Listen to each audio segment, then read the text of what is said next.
Assalamualaikum semuanya, gimana kabarnya? Semoga sehat selalu ya. Gimana nih PJJ-nya untuk hari ini? Mudah-mudahan masih pada semangat walaupun kita belajar dari online ya, secara jarak jauh.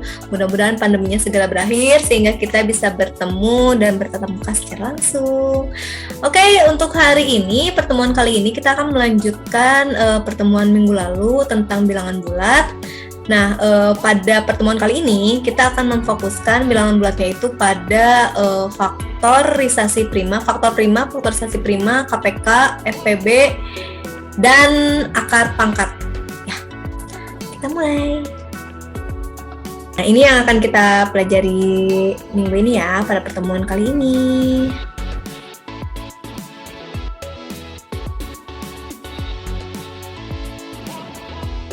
Oke. Mungkin untuk materi FPB dan KPK ini kalian sudah pernah belajar ya waktu SD, tapi sekarang kita akan mengulang kembali ya, biar ingat. Mungkin ada yang lupa gitu. Pertama kita bahas tentang faktor bilangan bulat. Nah, faktor bilangan bulat, faktor-faktor dari suatu bilangan dapat diperoleh dengan cara menyatakan bilangan tersebut sebagai hasil kali dua bilangan atau lebih. Perhatikan bentuk perkalian bilangan 12 berikut ini. Nah, untuk hasil 12 itu didapat dari perkalian 1 dan 12 ya. Jadi 1 dikali 12 itu akan menghasilkan 12. Nah, bagaimana untuk perkalian yang lainnya yang menghasilkan 12? Ada lagi tidak selain bilangan 1 dikali 12 ini? Nah, ini ada ya, bahwa untuk menghasilkan 12, bilangan 2 dapat dikalikan dengan 6. Nah, selanjutnya ada lagi nggak selain kedua perkalian ini? Ternyata ada lagi nih, yaitu 3 dikali 4 akan menghasilkan nilai yang sama, yaitu nilai 12.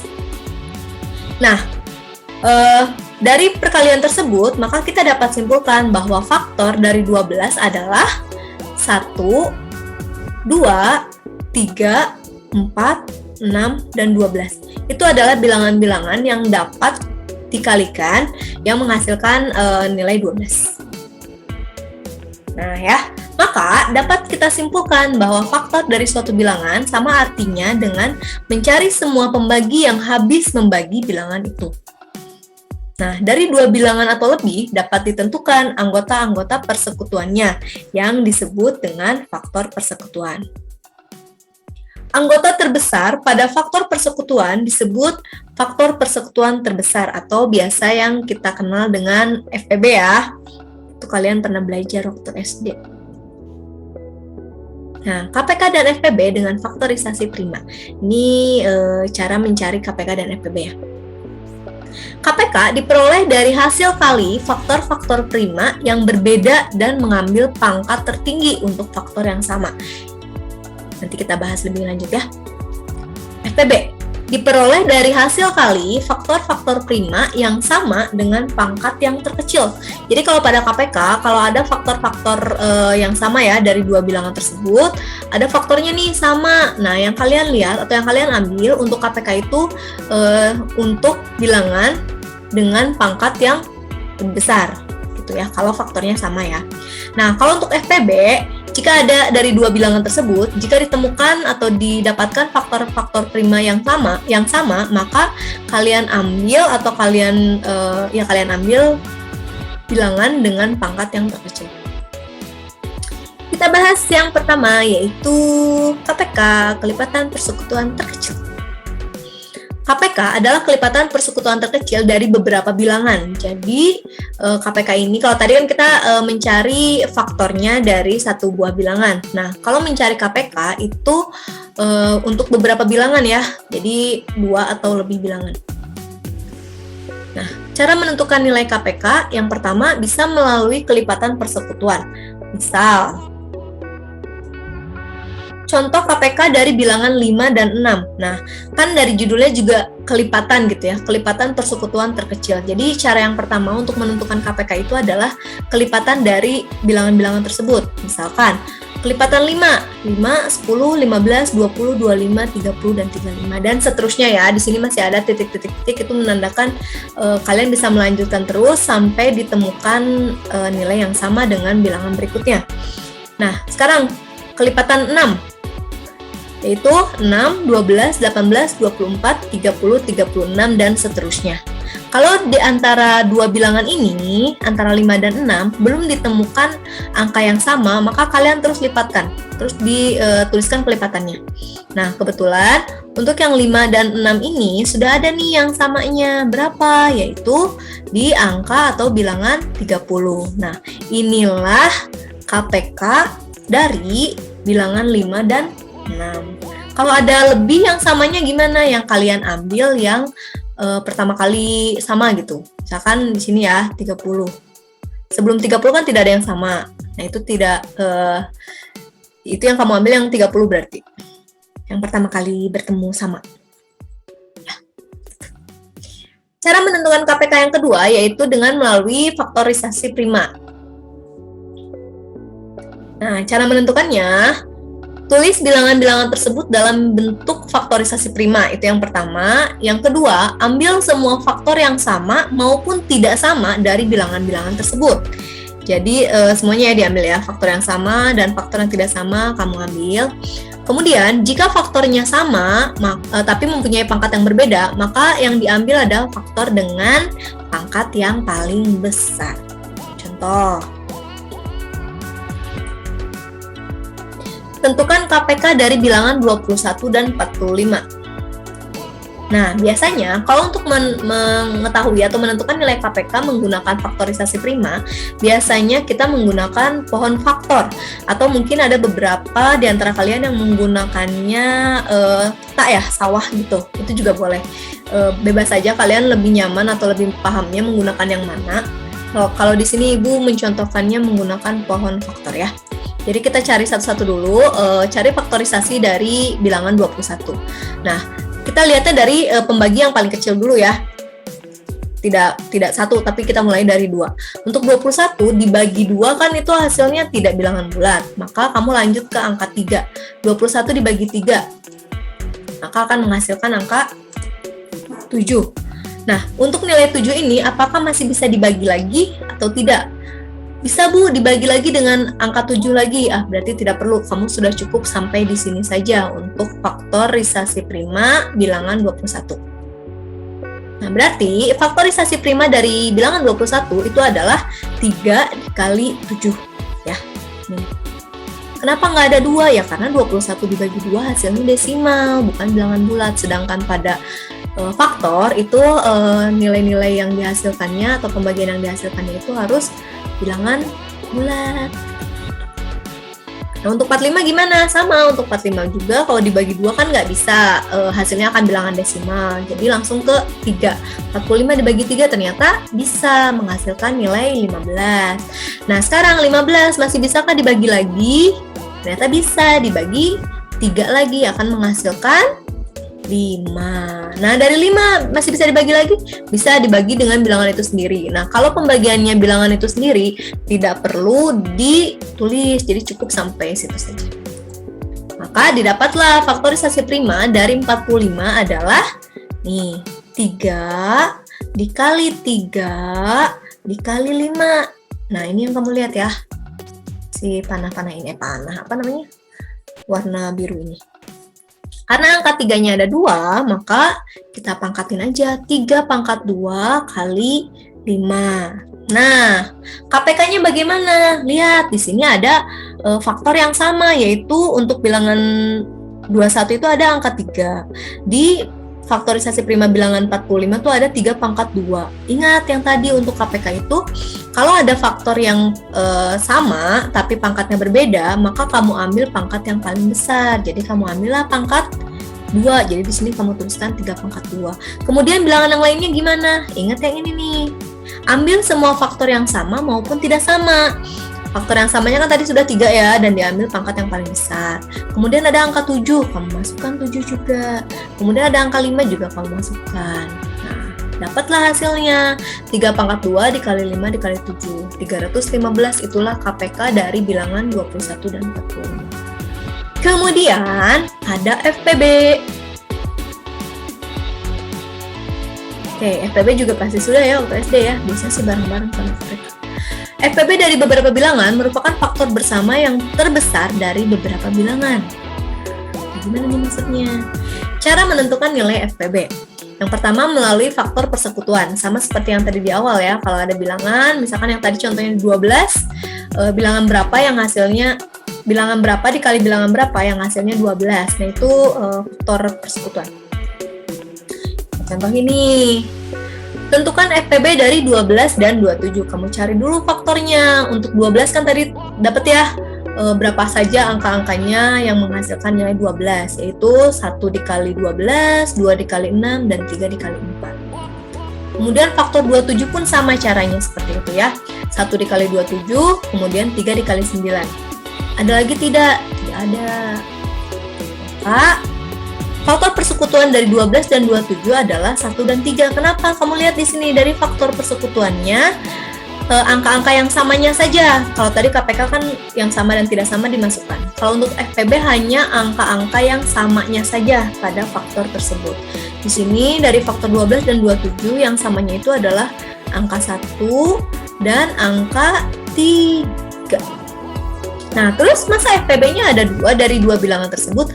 Nah, karena di sini faktor persekutuan terbesar, jadi kamu lihat faktor persekutuan bilangan 12 dan 27 yang paling besar itu berapa? Antara 1 dan 3 berarti kan? Berarti FPB-nya adalah 3. Nah, cara yang kedua yaitu melalui faktorisasi prima. Sama seperti tadi pada KPK, kita menggunakan pohon faktor atau sawah ya. Kalau yang lain, kalau ada yang diajarkan sama gurunya menggunakan peta sawah katanya gitu. Boleh, yang mana saja yang kalian merasa lebih paham. Nah, cara untuk menentukan FPB melalui faktorisasi prima. Yang pertama, tulis bilangan-bilangan tersebut dalam bentuk faktorisasi prima. Yang kedua, tulis faktor yang sama dari bilangan-bilangan tersebut. Yang ketiga, jika faktor yang sama mempunyai pangkat yang berbeda, maka ambil faktor yang pangkatnya terkecil. Jadi, kalau untuk yang faktornya sama tapi pangkatnya berbeda, maka kalian ambil yang faktor dengan pangkat paling kecil untuk FPB ya, jangan sampai tertukar nih. Kalau tadi di KPK, faktor yang sama dengan pangkat berbeda, kamu ambil pangkat yang paling besar. Kalau untuk FPB, jika faktornya sama tapi pangkatnya berbeda, kamu ambil yang pangkatnya terkecil. Contoh, tentukan FPB dari bilangan 12 dan 27. Oh, ini sama contohnya seperti yang tadi cara pertama ya. Tapi kalau tadi cara pertama dengan faktor persekutuan, cara kedua kita gunakan pohon faktor. Nah, 12 dibagi 2 dapat 6, 6 dibagi 2 dapat 3. Ya, nih yang kalian lihat untuk faktorisasi prima hanya yang di pinggir-pinggir saja. Untuk 6-nya tidak usah dilihat lagi. Maka dituliskanlah faktorisasi prima dari 12 adalah 2 dikali 2 dikali 3. Karena 2-nya ada 2, berarti 2 pangkat 2 kali 3 itu adalah faktorisasi prima dari 12. Kemudian dari 27.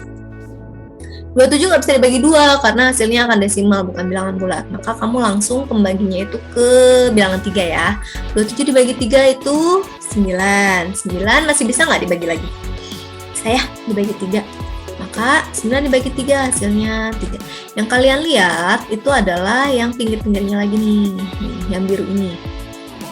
Maka faktorisasi prima dari 27 adalah 3 dikali 3 dikali 3. Karena ada 3, maka 3 pangkat 3.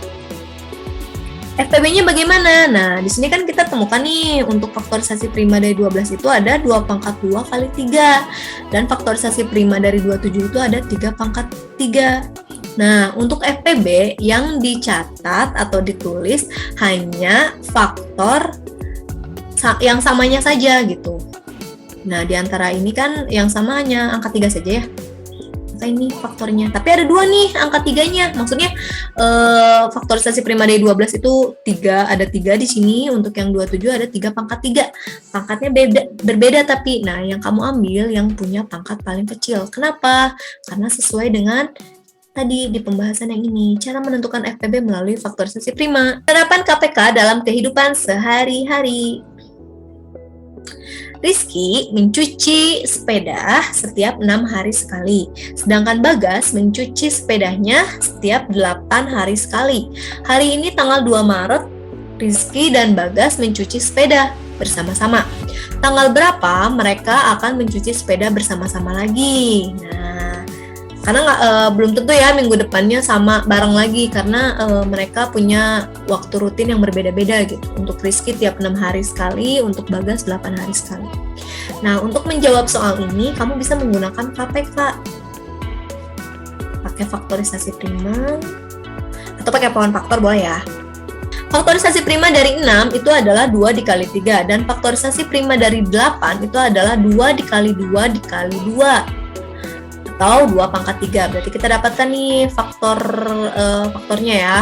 Ada 2 dan 2 pangkat 3. Ingat, di sini cari adalah KPK. Berarti untuk faktor yang sama, kamu ambil yang punya pangkat paling besar, yaitu 2 pangkat 3. Nah, karena ini adalah KPK, ingat, untuk bilangan yang tidak sama pun tetap harus dimasukkan nih. Gitu. 3 kan nggak ada temennya nih untuk faktorisasi prima 8, tapi nggak apa-apa, karena untuk KPK, bilangan yang tidak ada temannya pun gitu ya, tidak ada yang sama pun tetap harus dimasukkan. Gitu. Kemudian diselesaikan, 2 pangkat 3 itu berapa? Dikali 3 deh. Maka dapat ya KPK-nya itu 24. Maka Rizky dan Bagas dapat mencuci sepeda bersama-sama setiap 24 hari sekali. Jadi kalau sekarang tanggal 2 Maret mereka bareng-bareng, nah mereka akan mencuci bersama-sama lagi di tanggal 26 Maret, 24 hari kemudian. Gitu. Mudah ya? Ini mendapat oleh-oleh dari ibunya berupa 30 kue dan 72 permen. Kue dan permen tersebut dibungkus untuk dibagikan kepada beberapa temannya. Setiap bungkusnya isinya sama. Tentukan. Nah, ada pertanyaannya deh. Ada berapa bungkus yang dapat dibuat oleh Dini? Maksimal ya, berapa bungkus paling banyak yang dapat dibuat oleh Dini? Yang kedua, berapa banyak kue dan permen dalam setiap bungkusnya? Nah, untuk soal-soal seperti ini yang kamu gunakan itu adalah FPB untuk mencari jumlah bungkusan yang dapat dibuat oleh Dini. Kita cari faktorisasi prima karena di sini kue itu jumlahnya 30 dan permen itu jumlahnya 72, jadi kita cari faktorisasi dari kedua bilangan ini. Untuk 30, faktorisasinya itu adalah 2 kali 3 kali 5. Ingat ya, faktorisasi prima berarti kamu dapatkan dari pohon faktor atau peta sawah ya. Untuk yang 72 pun sama, kamu mencarinya dengan pohon faktor, didapatlah faktorisasi primanya, yaitu langsung diakhirin saja ya, 2 pangkat 3 dikali 3 pangkat 2. Ingat, untuk FPB dicari atau diambil yang faktornya sama dengan pangkat terkecil ya, kalau pangkatnya beda. Nah, di sini kan faktor primanya ada, untuk 30 ada 2, 3, dan 5. Untuk 72 ada 2 pangkat 3 dan 3 pangkat 2. Di sini ada 2 bilangan yang sama, 2 dan 3. Nah, karena pangkatnya berbeda, ingat kamu ambil pangkat yang paling kecil, yaitu untuk 2, di sini 2 dan 2 pangkat 3, berarti kamu ambil 2. Untuk yang 3, ada 3 dan 3 pangkat 2, yang kamu ambil adalah 3. Maka FPB dari 30 dan 72 itu adalah 6. Jadi, jumlah bungkusan yang dapat dibuat Dini paling banyak adalah 6 bungkus. Nah, setiap bungkusnya terdiri dari berapa kue dan berapa permen, kan harus sama ya isinya ya. Tinggal dibagi saja, tadi jumlah kuenya ada 30, dibagi ke 6 bungkusan, berarti di tiap bungkusannya ada 5 kue. Begitu juga untuk permen, ada 72 permen. Nah, bungkusan yang dapat dibuat oleh Dini itu maksimal hanya 6 bungkusan. Ya langsung saja, 72 dibagi 6. Jadi 12 permen di tiap bungkusnya. Gampang ya? Oke, untuk FPB dan KPK hanya mengulang saja sih sebenarnya ya. Karena kan sebenarnya waktu di SD kalian sudah mempelajari itu gitu. Tapi nggak apa-apa lah, sekarang hanya pengulangan ya. Mengingatkan kembali. Ceritanya gitu. Oke, selanjutnya ada pemangkatan atau apa ya namanya? Pangkat, bilangan berpangkat dan sifat-sifatnya. Bentuk pangkat suatu bilangan adalah perkalian berulang untuk bilangan yang sama sebanyak indeks akar yang telah ditentukan. Nah, bentuk pangkat dirumuskan sebagai berikut. Nah, seperti ini. A pangkat N sama dengan A kali A kali A kali A terus sejumlah N faktor. Kalau misalkan N-nya ada 10, berarti A-nya dikalikan sampai 10 kali. A dikali A dikali A dikali A sampai 10. Ya, sampai 10 kali A-nya ya perkalian. Atau misalkan N-nya ada 2, berarti A dikali A saja. Terangan. Nah, kalau bilangan berpangkat, maka nilai A di sini, ini dibacanya A pangkat N ya, pasti udah pernah tahu. Nah, ini A di sini disebut bilangan pokok dan N disebut pangkat atau eksponen. Contoh, A pangkat 2 sama dengan A dikali A tadi sudah ya. A pangkat 3 juga sama A dikali A dikali A. A pangkat 4 sama seperti itu juga dan seterusnya. Oke, selanjutnya ada sifat-sifat operasi bilangan berpangkat. Nah, ada berapa ya sifatnya? Yang pertama ada sifat perkalian bilangan berpangkat. Yang kedua ada sifat pembagian bilangan berpangkat. Yang ketiga sifat pemangkatan bilangan berpangkat. Yang keempat sifat perpangkatan suatu perkalian. Dan yang terakhir adalah bentuk baku bilangan besar atau biasa kita sebut dengan notasi ilmiah. Sifat perkalian bilangan berpangkat.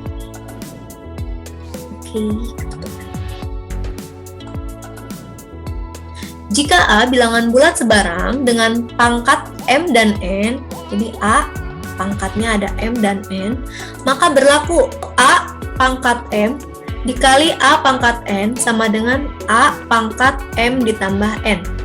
Jadi kalau ada A berpangkat M dikali A berpangkat N, itu tinggal pangkatnya aja kalian tambahkan ya. Dapat deh hasilnya. Contoh, nyatakan perkalian berikut dalam bentuk yang lebih sederhana. Di sini mintanya bentuk sederhana saja ya, tidak diselesaikan. Misalkan 3 pangkat 2 dikali 3 pangkat 3. Dan yang kedua ada 4 pangkat 3 dikali 4 pangkat 2 dikali 4. Oke, kita jawab satu-satu. 3 pangkat 2 dikali 3 pangkat 3. Nah, berarti 3 dipangkat kan 2 ditambah 3. Oke, ulangi ya. 3 pangkat 2 dikali 3 pangkat 3 sama dengan 3 pangkat 2 ditambah 5. 3-nya kamu tulis lagi. Nah, ini baru kamu hitung. 2 ditambah 3 berapa? Oh, 5 ya. Berarti ini jawabannya. Nggak diselesaikan. Ya, kalau ditanyanya, pertanyaannya itu selesaikan pernyataan berikut, maka kamu harus selesaikan. 3 pangkat 5 itu hasilnya berapa? Tapi kalau di sini karena pertanyaannya hanya diminta bilangan yang lebih sederhana, jadi cukup sampai 3 pangkat 5 saja. Kemudian yang B, 4 pangkat 3 kali 4 pangkat 2 kali 4. Nah, ini ada 3 bilangan ya. Sama caranya. 4 dipangkat 3 tambah 2 tambah 1. Tinggal tambahin deh, 3 tambah 2-nya 5, tambah 1, 6. Berarti jawaban sederhananya yaitu 4 pangkat 5. Oke, selanjutnya sifat pembagian bilangan berpangkat. Jika A bilangan bulat sebarang dengan pangkat M dan N, maka berlaku. Nah, kalau tadi perkalian, sekarang pembagian. Kalau tadi perkalian itu pangkatnya ditambahkan, kalau pembagian itu pangkatnya dikurangi. Jadi kalau ada A pangkat M dibagi A pangkat N, maka hasilnya adalah A pangkat M dikurangi N. Ya, jadi kalau perkalian pangkatnya tinggal ditambah, kalau pembagian pangkatnya dikurang. Contoh, sederhanakan pembagian berikut ini. 5 pangkat 10 dibagi 5 pangkat 7. Jawabannya, nah, 5 pangkat 10 dikurangi 7.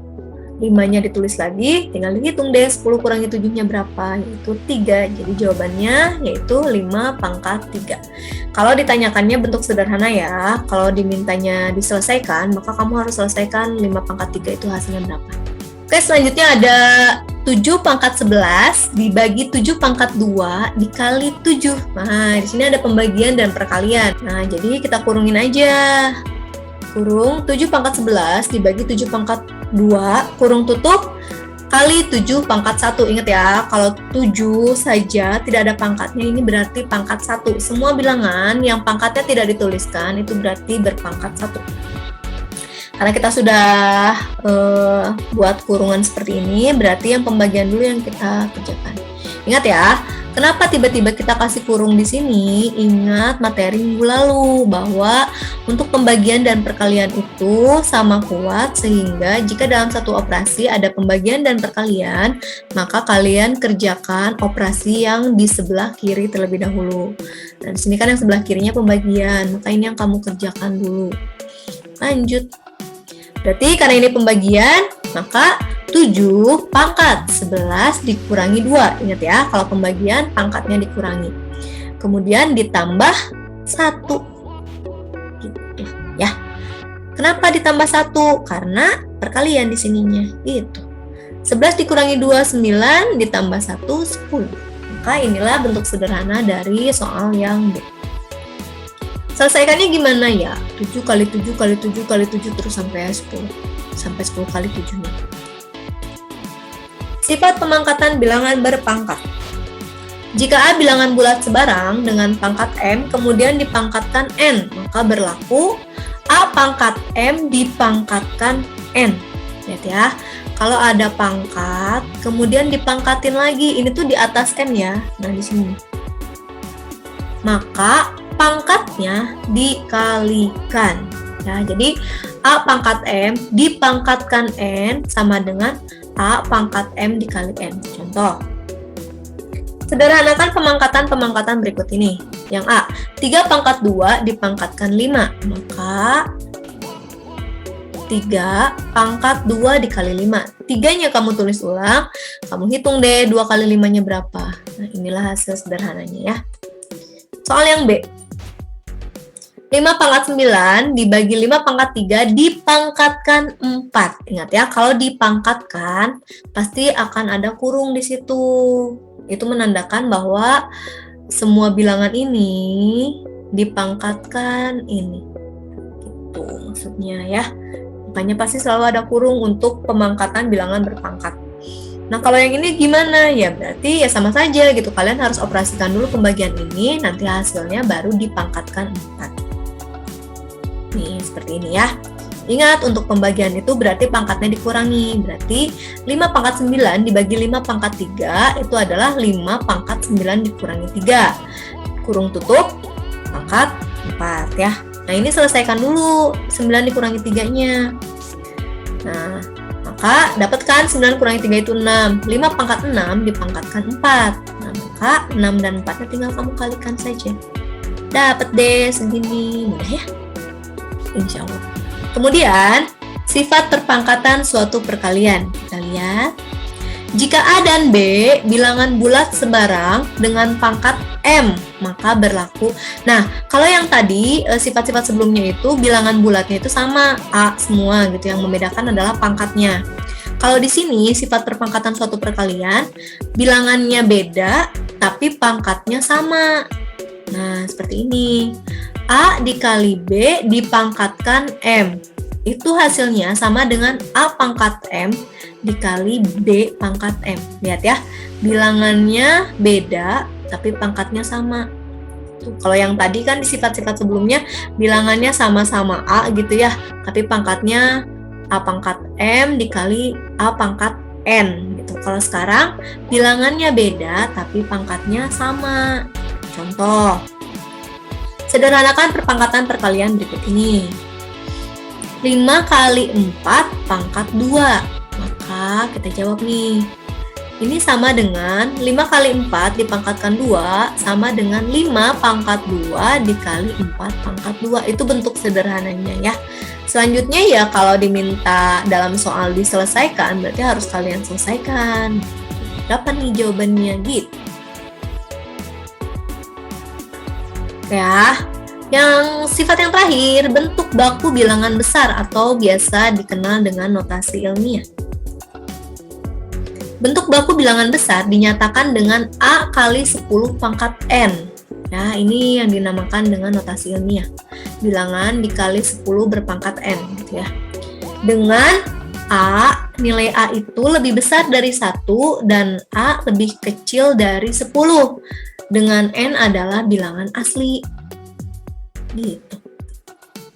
Contoh, nyatakan bilangan berikut dengan menggunakan notasi ilmiah atau bentuk baku katanya. Nih contohnya ya, di sini ada 345 juta ya, karena nolnya ada 6 di belakang. Nah, kita ubah, kalimat ini kan panjang nih. Kita ubah bilangan besar ini menjadi notasi ilmiah. Maka, nah kita bisa ubah 345 juta ini menjadi 3,45 dikali 100 juta. Gitu ya. Nah, ini kan udah lebih kecil nih, 3,45 gitu ya. Tulis deh 3,45 dikali 100 juta itu kan nolnya ada 8, maka 10 pangkat 8. Nah, inilah yang dinamakan dengan notasi ilmiah. 3,45. Bu, boleh nggak sih kalau jadi 34,5? Ya boleh, berarti di sini pengalinya itu bukan 100 juta, melainkan 10 juta gitu ya. Tapi kalau dibentuk 34,5 kan nilainya juga masih besar ya, masih bentuk puluhan gitu. Nah, sebisa mungkin untuk yang notasi ilmiah ini, untuk bilangan A-nya itu bilangan kecil gitu, bentuknya satuan. Satuan dan desimal kan sisanya. Dimana yang namanya A, kan di sini udah jelas ya, notasi ilmiah itu A dikali 10 pangkat N. Nah, yang namanya A itu adalah 3,45-nya, dan N-nya itu adalah si pangkatnya yang ini. Gitu. Lagi. Nah, di sini ada 100 apa ya ini ya? Triliun ya? Nolnya ada berapa ini? 11.